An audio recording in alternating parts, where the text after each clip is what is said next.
suite de Laurie. Vous voyez, ils font partie de la même entreprise, donc il y a pas grand-chose à faire. On n'a pas de Salut. changement. Salut John. Déjà ravie de t'avoir parmi nous. Est-ce que, déjà petite question, qui es-tu? Que fais-tu chez Shodo? Écoute, salut, merci de m'accueillir. Ça Avec fait très plaisir. plaisir. Qui je suis? Je suis Jonathan, je suis un des deux cofondateurs de Shodo avec Guillaume Ferron qui n'est pas là. Voilà. Tout le monde n'est pas forcément dispo. OK, trop bien par rapport à ta présentation. On sait un petit peu plus qui tu es, sachant que là, de fait, de ce qu'on a suivi et de ce qu'on a compris, on a Laurie qui va vous rejoindre, aussi, en tant que Oui. CEO. Oui, non, effectivement. Après, donc, dans la question plus large, dans mon rôle, en tant que CEO, on est mandataire social.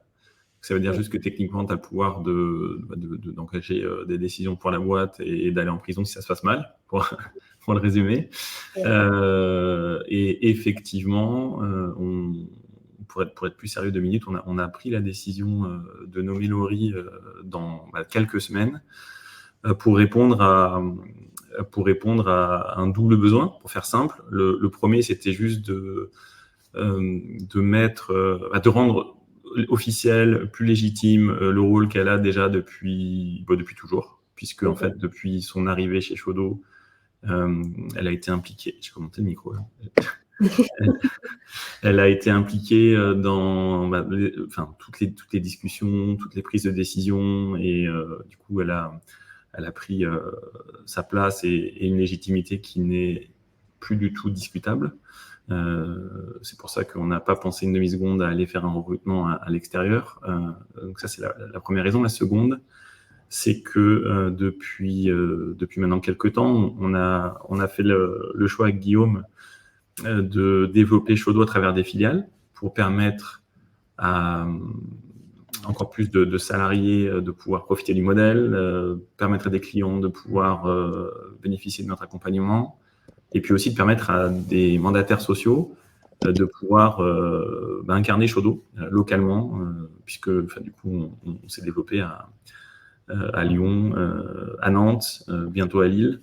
Et en fait, tout ce temps d'accompagnement nous prend de l'énergie et ne nous permettait plus de répondre aux exigences de l'opérationnel de Shodo. Et donc, Laurie va nous permettre justement de regagner du temps et de la sérénité dans ce rôle-là. Voilà, ça c'était la réponse très longue. Ouais. Hop. Alors, je sais pas, il a dû y avoir mon micro qui a dû grésiller, de ce que j'ai compris, hein. Je suis navrée s'il y a eu un petit bug technique.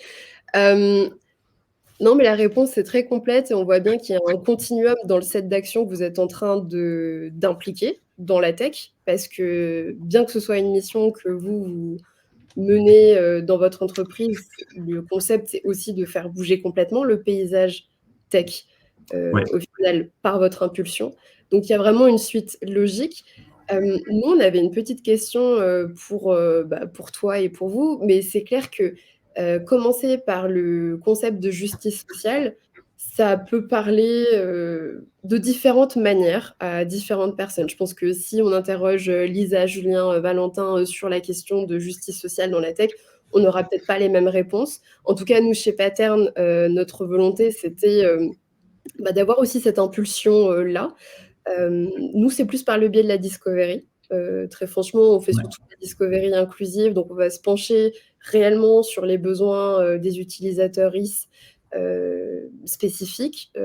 Évidemment, éviter tous les biais validistes, abléistes, grossophobes, misogynes, racistes, etc. Donc nous, c'est notre axe, c'est notre cheval de bataille et c'est comme ça qu'on s'engage. Mais du coup, nous, c'est un peu notre définition de justice sociale, en tout cas notre set d'action. Vous, la justice sociale, enfin toi déjà, comment ça t'est venu de le présenter comme ça? Écoute, moi, ça m'est venu parce que j'ai eu une perte de sens dans ma vie précédente. J'ai passé des années, moi, à la direction de une et ensuite deux très belles boîtes de conseil. Mais néanmoins, aussi belles qu'elles fussent, elles avaient un modèle classique qui fait qu'elles ont été frappées par le mal endémique de notre secteur, qui est le turnover. Faut savoir qu'il y a 30% de turn dans le monde des ESN. C'est une dinguerie, hein, parce que ça veut dire qu'en 3 ans, t'as plus de boîte, si t'as pas recruté, en théorie. Et justement, je pense un des constats, c'est que on nourrit ce turnover, je pense, justement, faute de justice sociale, faute d'équité dans la redistribution des on va dire des richesses, et puis aussi faute de transparence dans la manière avec laquelle on travaille. Et je ne sais pas si tu m'as posé la question de savoir c'est quoi la justice sociale pour moi. Ouais, exactement. Ok. Alors, moi, mon interprétation, je ne vais pas te donner une définition parce que de toute façon, il y a un dictionnaire pour ça, mais ce que je veux dire, c'est que moi, ma vision, c'est que la justice sociale, c'est ce qui te pousse à déconstruire, je veux dire en premier lieu, le biais lié à ce qu'on appelle la méritocratie dans les boîtes, dans la société, etc. Donc, tout ce qu'on t'inculque à l'école ou je sais pas, dans la ville, quand on veut, on peut se donner les moyens d'eux, etc.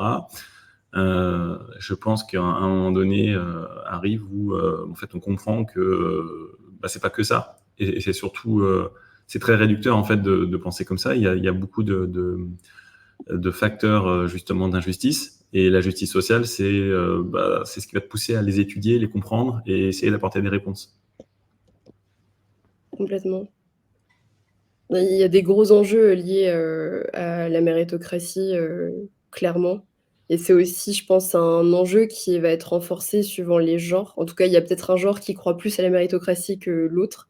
Nous, on avait Lisa qui voulait poser une question super intéressante par rapport au rôle des hommes sur la promotion de l'égalité des genres. Je ne sais pas si tu veux la poser à John, du coup. Alors oui, en effet, je voulais savoir quel rôle les hommes peuvent-ils jouer dans la promotion de l'égalité des genres dans le secteur de la tech en particulier. Les hommes, en fait, je pense qu'ils ont un rôle à jouer à partir du moment où tu as conscience d'un facteur d'inégalité. Donc, en fait, là, on parle d'égalité de genre. C'est donc qu'il y a une inégalité de genre qui est quand même présente et qui est quand même systémique, en fait, quand tu essaies de comprendre comment ça fonctionne. Moi, ma réponse, donc c'est ma réponse à moi, hein, c'est que on doit se comporter comme alliés. C'est-à-dire, je pense que tu vois, quand tu prends conscience d'un problème, tu as plein de systèmes d'autodéfense, je sais pas, de not all men, de attends, non, pas moi, etc., qui prend du temps, qu'il faut du temps à surmonter, à comprendre. Par contre, à partir du moment où tu comprends qu'il y a un souci, je pense que le rôle qu'on peut avoir, c'est de laisser de la place. Et justement, je pense que c'est ce qu'a raconté Laurie tout à l'heure. C'est comment est-ce que, à un moment donné, tu peux donner des moyens pour aller rectifier des inégalités. C'est une vraie inégalité, pour le coup, que l'inégalité de genre. Et tu peux pas, en fait, mettre la justice sociale au cœur de ton modèle sans traiter l'inégalité de genre, quoi, ou l'égalité de genre. Et j'espère avoir répondu à ta question. Merci. C'est vrai. En fait, nous, souvent, ce qu'on a remarqué, je pense, en tant que femme dans la tech, et à mon avis, il y a plusieurs personnes qui pourront réagir dans le chat, mais en tant que femme et minorité de genre, il y a quand même une grosse interrogation sur la part du rôle des hommes à jouer, comment on arrive à se mettre en retrait, comment on arrive à se mettre en soutien. Finalement, c'est un peu une espèce de valse, tu vois, où il faut savoir guider et en même temps ne pas non plus prendre trop de la lumière qu'on peut du coup donner aux femmes et aux minorités, voire carrément se mettre en retrait, parce qu'à un moment donné, en fait, ça va juste l'avancement de toutes les mesures inclusives vont imposer ce truc-là, vont imposer de se mettre en retrait complètement. Ouais, non, mais carrément, mais en fait, je pense que après, je pense que chacun fait comme il le sent, et ça fait partie, je pense, du militantisme. Chacun agit selon ses convictions et selon ce qu'il pense être bien. Moi, en l'occurrence, c'est un sujet sur lequel je m'exprime peu, naturellement, parce que justement, je pense que c'est mieux que les meufs de la boîte le fassent, parce qu'elles en ont les moyens, on leur a donné les moyens de le faire, et je pense que c'est beaucoup plus impactant que les femmes s'expriment en leur nom plutôt que on le fasse pour elles, parce qu'on entretient encore après des modèles que je trouve pas forcément cool. Après, tu vois, faut trouver le juste milieu, parce que, par exemple, moi, ça fait 6-7 mois que j'ai commencé un building public, c'est-à-dire j'essaye de raconter un peu ce qu'on fait chez Shodo. Ouais. Et en fait, en 6-7 mois, j'ai jamais parlé du sujet, ou très peu. Et en fait, c'est pas non plus. Je pense qu'il faut trouver on va dire la bonne distance pour pas t'approprier le taf qui a été fait et que toi t'as pas fait au final, mais pas non plus ne pas en parler. Et donc du coup, pour la première fois demain, je vais en parler. Mais voilà, mais c'est très bien qu'il y ait des confs. Il y a des confs sans bonhomme, et c'est pour ça que c'est très bien que Laurie ait pu parler de ce sujet sans personne à ses côtés. Tu vois, tout à l'heure, au tout début, tu nous avais proposé qu'on se partage le temps et la scène. Mais je pense que justement, c'était mieux de ne pas se partager la scène, en fait. Enfin, de se partager le temps, mais pas la scène. Yes, carrément. Ouais, totalement. Et c'est aussi ça qui est assez intéressant, c'est de voir que, tu vois, on n'a pas été dans une discussion en mode ouais, vous allez faire ci, vous allez faire ça, et on n'impose rien. L'idée, c'est aussi de co-construire. Et je pense que c'est ça qui apparaît énormément, à la fois chez nous, chez Pattern et chez Shodo, c'est qu'on est uniquement dans la co-construction. Et tant qu'on ne cherche pas le besoin réel, concret des personnes qui sont issues d'un public dit plutôt minoritaire dans un environnement qui a tendance à dupliquer à l'infini, faire des contrôles V du même persona type dominant dans la tech. Finalement, tant qu'on cherche pas, tant qu'on creuse pas les besoins profonds, c'est clair qu'on va pas s'en sortir. On avait une autre question. Je sais pas si Lisa, tu voulais la poser, parce que du coup, c'était sur les mesures. Hop. Oui, c'était plus sur la partie d'analyse et de mesure, de savoir comment mesurer l'impact des politiques d'égalité de genre qui sont mises en place au sein d'une entreprise, comment les mesurer derrière pour voir si ça marche.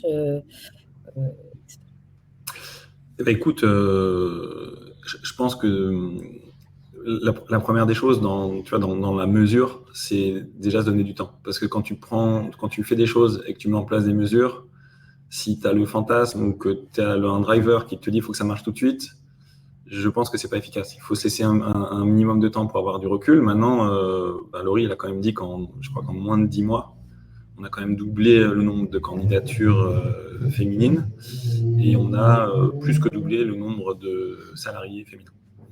Donc là, déjà, tu as des résultats qui sont tangibles. Mais si on n'avait pas eu de résultats aussi cool, ça n'aurait pas voulu dire pour autant que les mesures étaient pourries.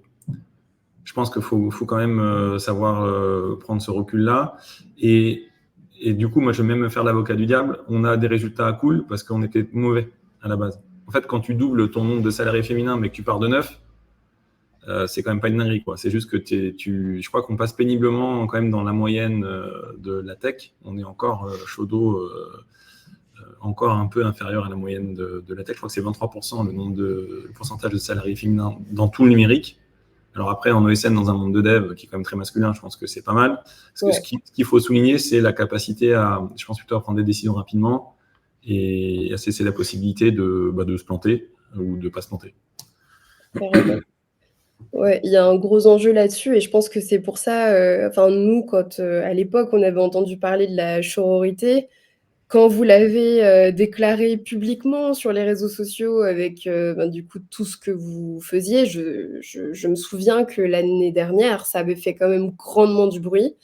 Et je pense que ça a été un élément peut-être déclencheur aussi quant aux nouvelles personnes qui sont venues dans les boîtes Shodo un peu partout en France.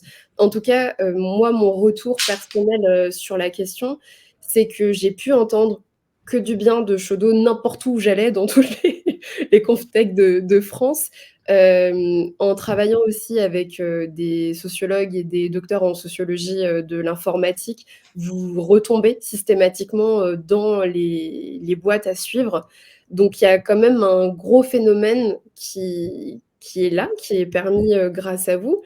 Et je pense que ouais, il y a aussi une question de business model, de repenser aussi l'ESN. Parce que finalement, ce que vous proposez, c'est quand même vraiment très différenciant, quoi, pour avoir des femmes qui ont envie de candidater sans se poser la question, quand on sait que rien que pour candidater, c'est déjà compliqué quand tu remplis pas totalement la fiche de poste. Si les femmes viennent chez vous et qu'elles tentent l'expérience, même si elles sont pas forcément retenues dans leur candidature parce que faut pas rêver, il y a aussi la compétence qui compte, hein. Évidemment que Shodo ne prend pas des femmes juste parce que ce sont des femmes, il y a aussi tout un process technique derrière. Donc je me pose aussi, tu vois, la question de l'impact que ça impose dans la tech, et quelque part, je trouve ça vraiment brillant de pousser, de pousser des murs et des retranchements qui existent dans d'autres ESN par ailleurs, quoi, plus classiques, disons. Ouais, mais en fait, pour rebondir sur ce que tu dis, on est dans une corpo qui se prête beaucoup quand même à faire de l'innovation sociale, hein. On est dans la tech, ça veut dire que tu es quand même dans un secteur hyper croissant, tu as de l'oseille, tu as des marges qui sont énormes.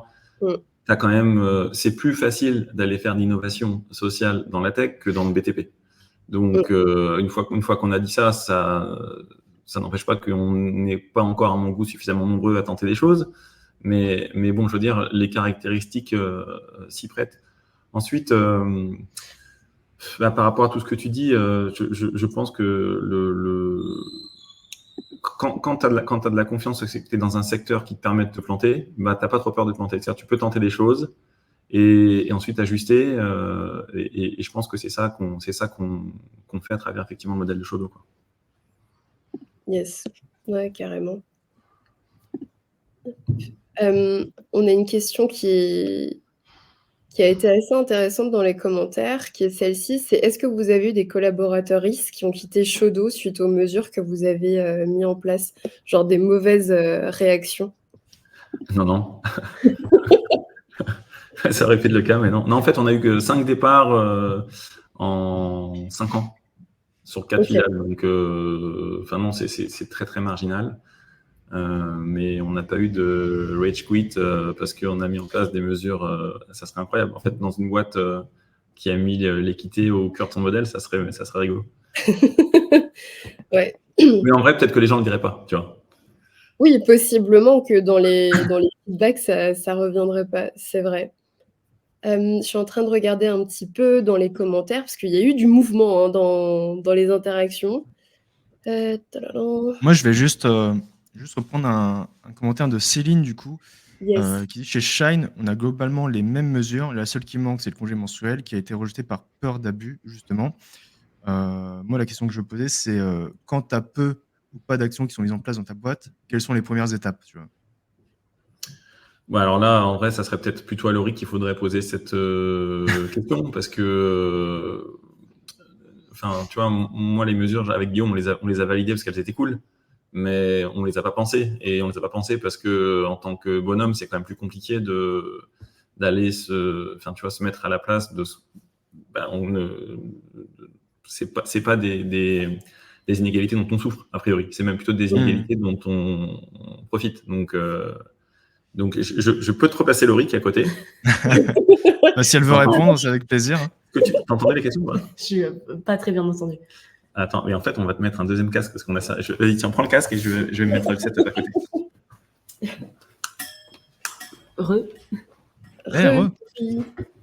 Du coup, c'était quoi la question? Du coup, je rebondissais sur le commentaire de Céline. Yes. Chez Shine, il y avait à peu près tout sauf le congé menstruel. Et je me demandais si, quand tu es dans une boîte où il y a peu ou pas d'actions mises en place, par quoi tu commences? Parce que dans tes dernières slides, tu disais oui, parler de nous, etc. Ouais. Concrètement, comment t'en parles? Quelles sont les premières étapes? Qu'est-ce que tu peux boss tu vas pas aller voir tes boss en leur disant bon, on va tout de suite mettre les congés menstruels en place. Je m'en fous de ce que ça veut dire. On y va, quoi. Je t'avoue que je conseillerais pas de commencer par le congé menstruel parce que c'est un truc en fait qui a fait parler pas mal ces derniers temps et qui est un peu controversé, machin. Enfin, j'irai pas là-dessus. Non, je pense que le plus peut-être j'irais en demandant vraiment à pouvoir se réunir entre meufs. Parce qu'en fait, l'intérêt de faire ça, c'est d'être sûr de proposer des solutions qui vont correspondre aux problématiques. Tu vois, en fait, l'idée de réfléchir entre concernés, c'est d'être sûr en fait que les solutions que tu vas mettre en place, elles vont être intéressantes et apporter des choses. Donc, je pense que le conseil principal, c'est vraiment d'essayer d'avoir du temps pour aller chercher de l'inclusivité. En fait, mine de rien, pour aller convaincre tes boss, tu vas peut-être leur dire, bah voilà, en fait, je vais faire votre boulot, je vais vous aider à le faire en tout cas, tu vois. Et en fait, les soulager quelque part et prendre en charge un sujet qui est important, en tout cas si ils estiment mettre dans leur boîte, au centre du fonctionnement de leur boîte, la bienveillance, tout ça, quoi. Ok, top. Merci pour la réponse. Ouais, il y a un vrai sujet sur... il y a quelque chose qui se trace en filigrane quand même entre tout ce qui se dit, c'est l'acceptation. J'ai un peu l'impression que c'est vraiment l'étape clé pour y arriver. Tant qu'on n'accepte pas qu'on puisse ne pas vivre le même vécu des uns et des autres, nous, c'est quelque chose qu'on capte aussi en discovery des besoins utilisateuristes.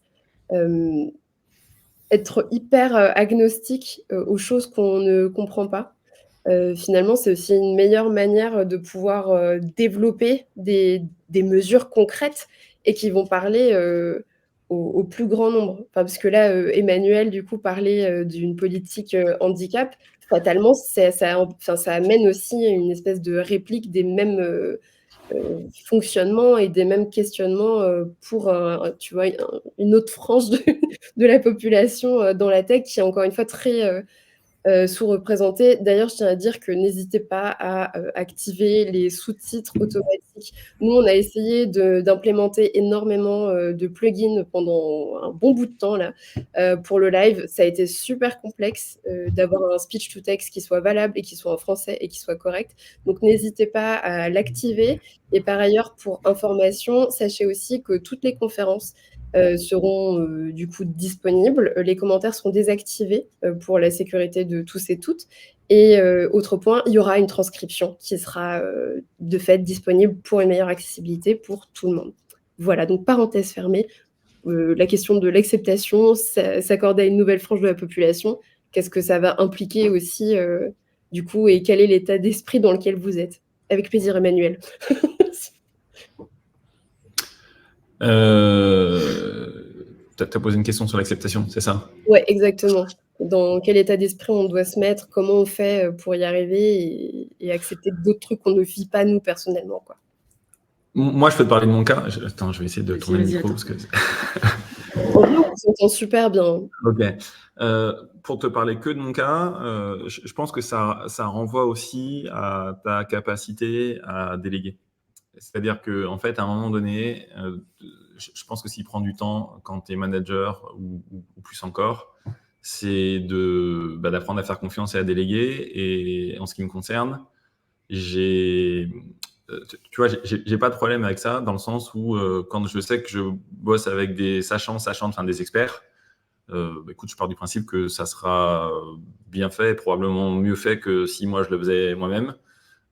Et ça me permet justement de pouvoir aller reconsacrer du temps perso sur des sujets sur lesquels je suis pour le coup beaucoup plus stratégique et où il y a peut-être moins de sachants. Donc, je pense que ça, c'est un des leviers de lâcher prise qui est important.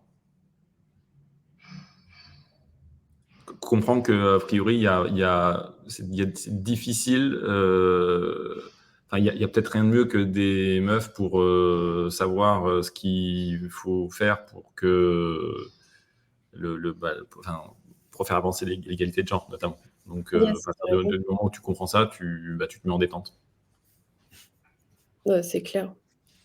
Je sais pas si Laurie, tu voulais rajouter quelque chose, peut-être sur la question de la non-mixité et mine de rien, ça reste un point central des débats actuels de la tech. Ah ouais, ouais.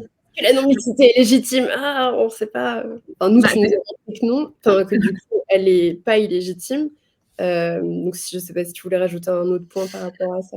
Bah, en fait, la non-mixité, enfin, je trouve que de pouvoir parler entre concernés, en fait, le fait de mener des débats en non-mixité, ça n'exclut pas les autres. Enfin, c'est ça, ça n'exclut pas même pas les autres de la réflexion.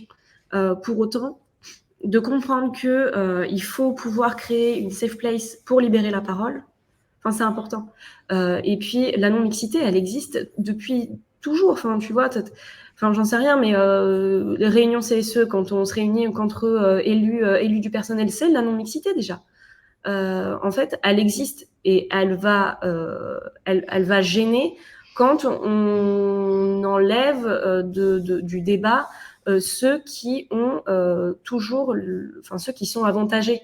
Et en fait, enfin, faut juste comprendre que ils seront pas désavantagés après et que l'équité, faut faire de la place, quoi. Donc non, enfin moi la non-mixité pour moi elle est hyper importante. C'est important de pouvoir parler en safe place et ça ne retire rien à personne, bien au contraire. Oui, c'est super. En tout cas, nous, on est très alignés chez Pattern, vous en doutez. On a aussi des réactions dans le chat en ce sens.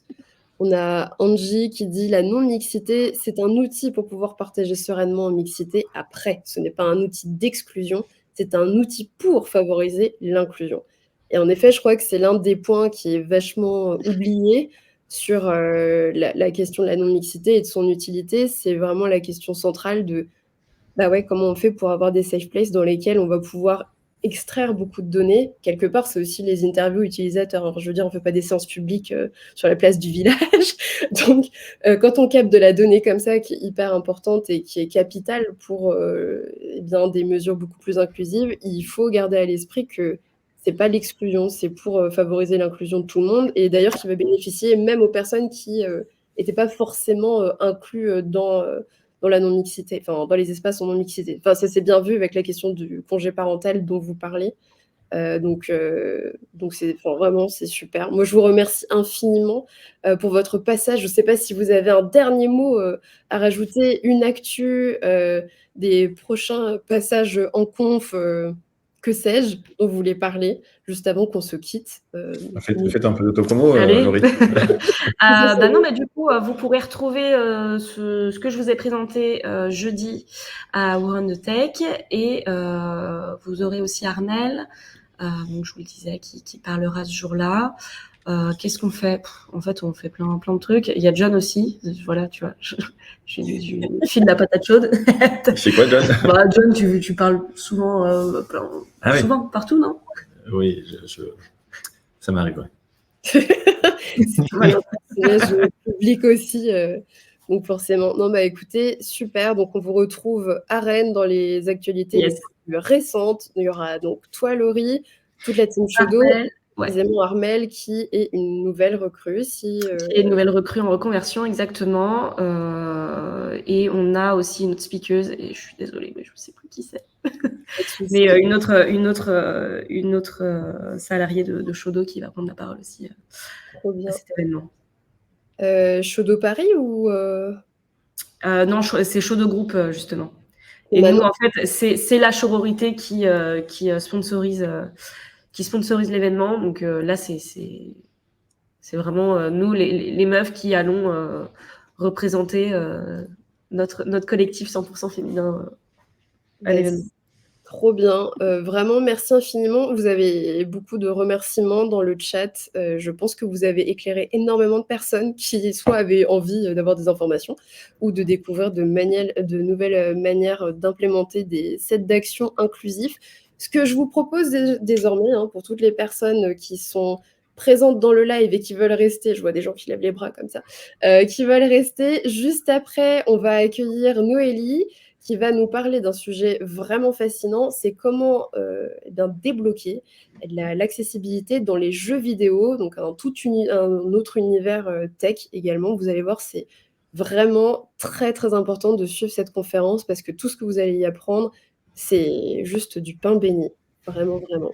Donc on se retrouve, là dans à peine 2 minutes. On va pouvoir accueillir, Noélie, Laurie et John. Merci infiniment pour votre passage.